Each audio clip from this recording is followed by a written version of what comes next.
I've never traded Ondas ever.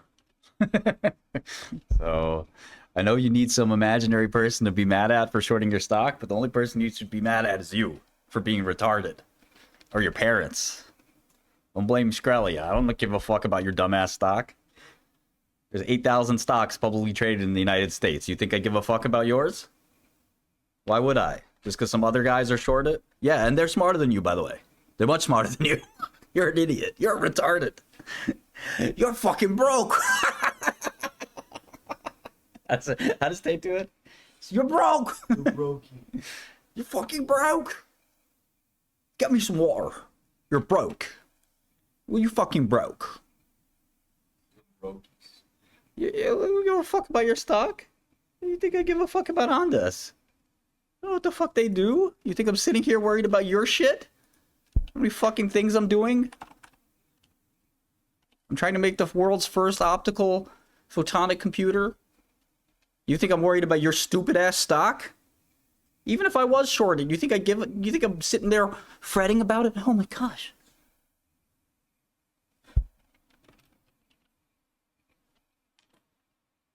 See, you're the one who's overexposed to it. You're the one who's obviously owns way too much because you're sitting there holding on to your shares like, oh my gosh, what's the short thinking? Man, go do a job. Go fucking, because no professional investor does that. One. So you're obviously an amateur.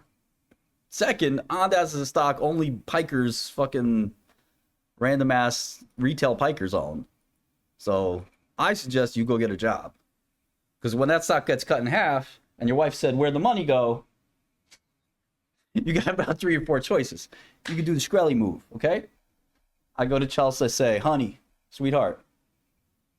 Well, actually, I don't go to her first. I go to her purse. And she says, Martin, it's so strange. There's money missing from my purse. I said, oh my God.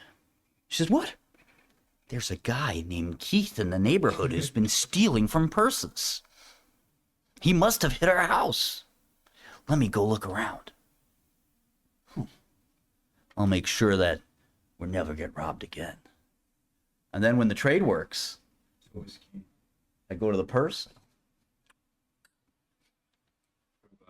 And she says, honey, my money's back in my purse. And Keith must have had a change of heart.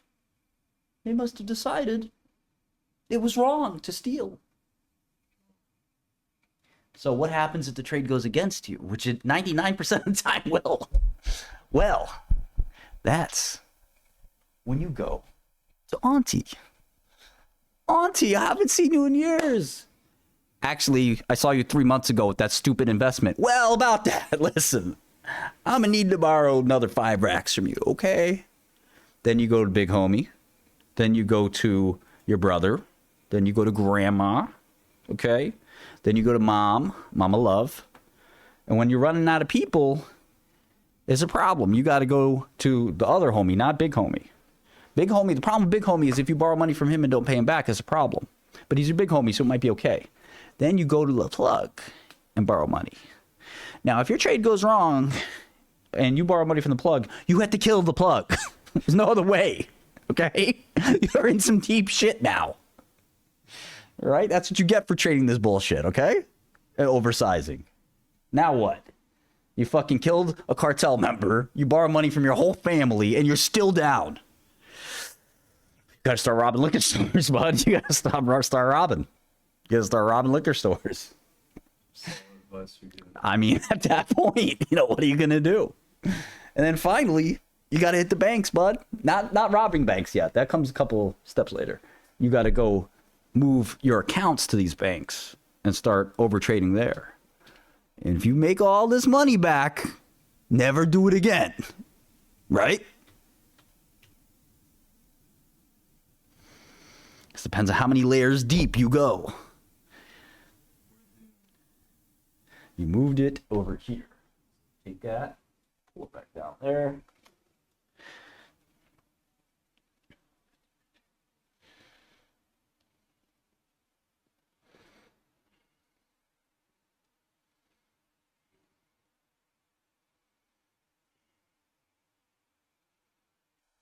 Yeah, there's a whole manual I've got. You can buy it for $9.99 and get Hustlers Academy for free.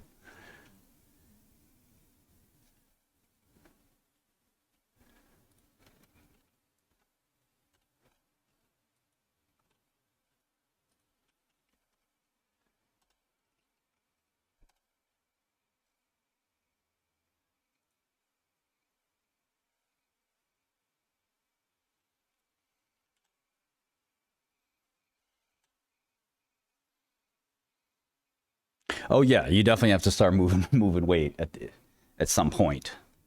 You take over the plugs operation. You call the cartel. You say, "Listen, I have a question. I have to tell you something about Julio. So what about Julio? I can have Julio call me. Say Julio's dead. What? Yeah, it's Steve Johnson. It's Steve Johnson from San Francisco. I'm taking over Julio's weight. What? Hey, homie, you kidding or something, bro? Show him the picture. Julio decapitated. Yeah, I'm taking over. Now, where's the yay? All this from trading a stock. This is how the spiral goes, bud. Just use a stop loss. Ain't that hard. Limit it to 10% of your book. Ain't that hard.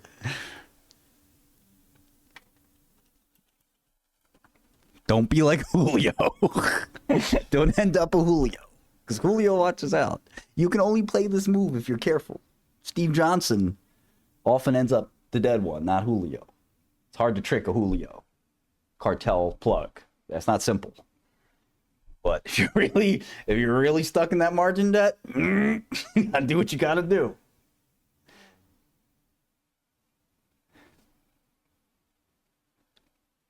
Payday loans, absolutely, but you need to syndicate that. You need the whole hood to get the payday loan, and you need to skip town. It's all based on a true. Based on a true story.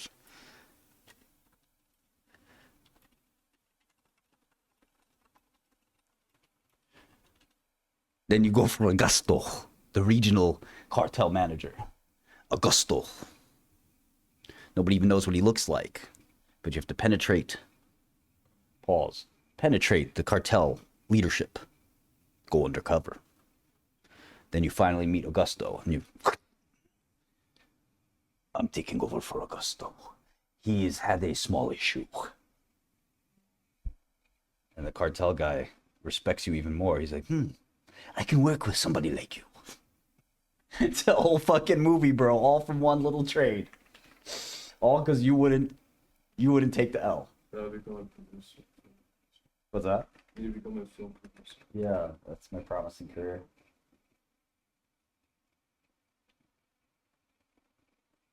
Augusto, my man.